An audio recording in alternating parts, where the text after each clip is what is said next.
Welcome to the Wonder Boldly podcast, hosted by yours truly, Christine, founder of Drizzle Academy.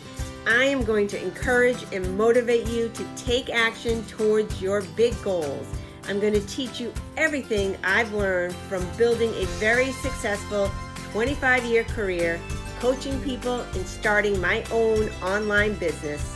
I am going to give you so many action items you are going to be able to wonder boldly. Hello. Welcome to another episode of Wonder Boldly. Today I want to talk about age and wisdom. Now, I'm going to give myself a little credit and say with age has come wisdom. I might be stretching a little bit there, but that's how I decide to look at it. And what I want to talk about is as we get older, or as I've gotten older, I've learned that everything is not a race, that things take time, that real work and effort and making small changes lead to impactful big changes for the good. When we dive in and try to do everything all at once, sometimes we can get it done, depends on what it is, depends on the person we are, but most likely it doesn't stick. It's not sustainable. So I want to talk about taking small steps. I want to talk about breaking a big goal down into small pieces and looking at what is your first and primary goal. What is it that you really want to accomplish? And how can you get to that? So as you know, if you follow me, I have a program called Harness Your Morning. And the goal of that is to have time for yourself. The things that fall under that umbrella of time for yourself are things like more productivity, more joy, more motivation, more energy. Now, as you know, I have been doing my morning routine for literally decades. Sure, it has evolved over time. Sure, there have been seasons of my life where I wasn't getting up early when I had an infant and I was up in the night and the schedule was all out of whack. That aside, for decades, I have been getting up early. For decades, I have been running. I have been exercising, again, in all various stages, really hardcore exercising to seasons of not running. All of that to say, I have a lot of wisdom in this area. Again, I might be giving myself a little bit too much credit, but I feel like through my studies and through actually doing the work that I have learned a lot. And not only in the area of getting up early, but in any life endeavor. As I've stated on other episodes, I've had many goals over the years and I write them all down and achieve them, don't achieve them, whatever it is. One thing I know for sure in the whole process is that you have to take small steps.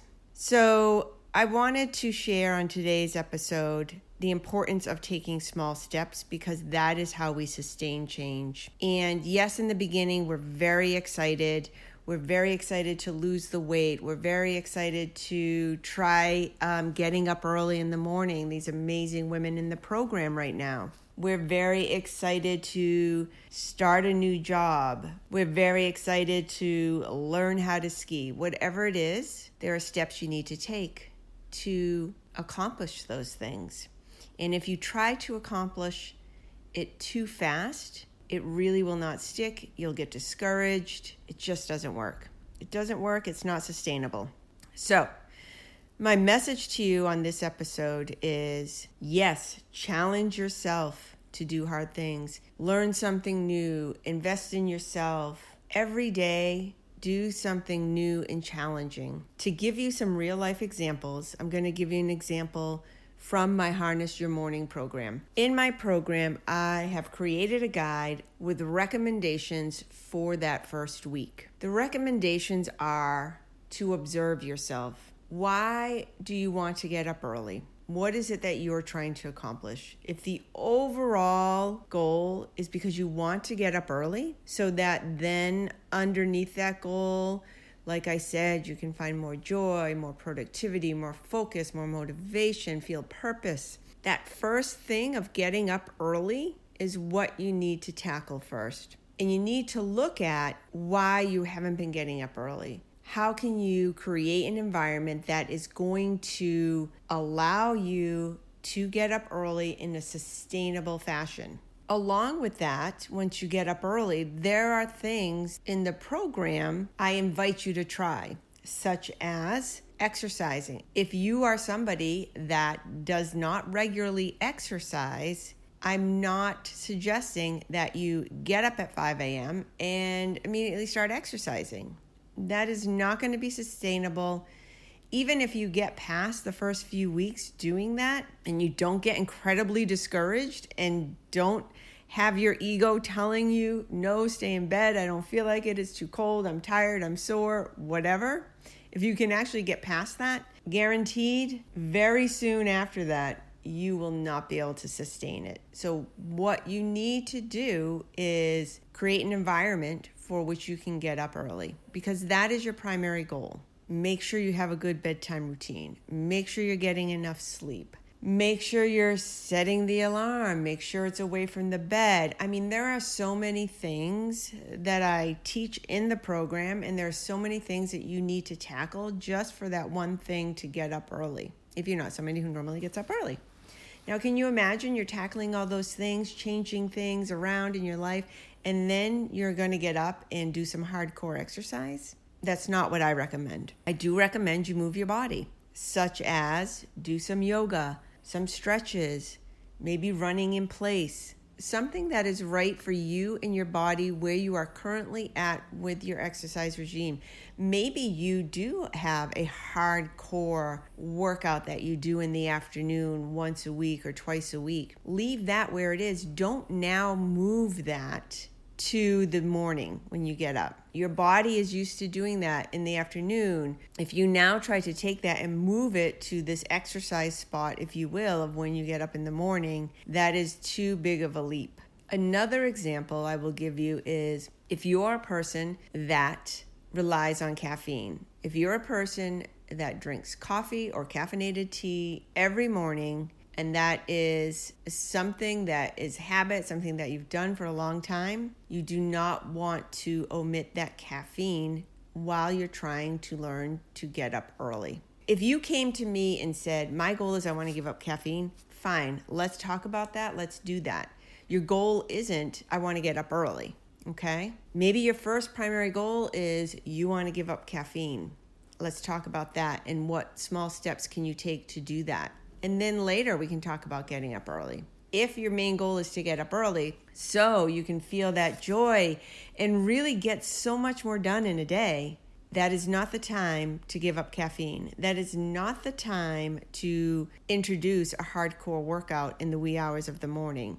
You've gotten up early, you've exercised really hard, and now you're giving up caffeine. These are all things that you're not used to doing. Like I said at the beginning, with age comes wisdom. I can tell you, I have tried so many things. I'm sure you have as well. And I am the type of person that I put my mind to something and I will make it happen. But I'm also the type of person where I try to do too much. And I'm also the type of person that in the past, I have tried to do too much and wasn't able to sustain it. For me, my example is always weight loss. I have been on a diet for most of my life.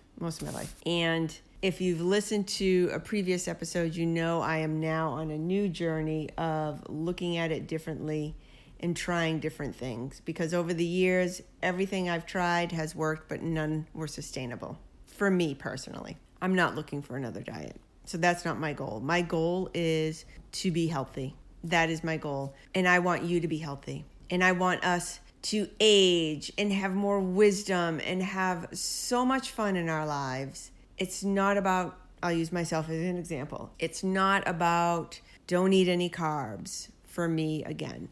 I've done that and boy, does that really work. It's really worked well for me, but it wasn't sustainable. And over the time, I go back to age and wisdom. I know, I could do that again. And sure, I would lose the weight, but I know that I'll be right back where I am now. So I've taken a different approach now. My approach is based around health. And getting up early is absolutely a health benefit. And I want to be really clear about that. When I talk about getting up early, I'm not talking about cutting into your sleep hours, because sleep is so important. If you are at all in my world, my poor family, I preach about sleep all the time. It's so important. The benefits of getting up early do not take away from the benefits of a good night's sleep. They just complement each other. So I'm on this mission to get healthy, live a long life filled with fun, adventure, joy, family, and friends.